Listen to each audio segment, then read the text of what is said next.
Welcome to Kenton's videos. Enjoy the video. You first verify what you have and act immediately.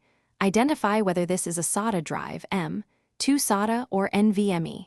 Then power down and reseat the drive. Make sure the data and power cables are tight or the M. 2 screw is snug. Once done, power on and enter BIOS to see if the controller lists the device. If it does not appear, swap to another SATA port or M.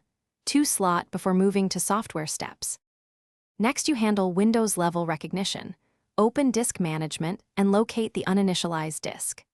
Initialize it choosing GPT for UEFI systems or MBR for legacy boots, then create a new partition, format it as NTFS, and assign a drive letter so it appears in File Explorer.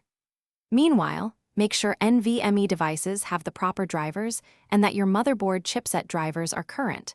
Without those, the OS may not correctly enumerate the device even after physical detection.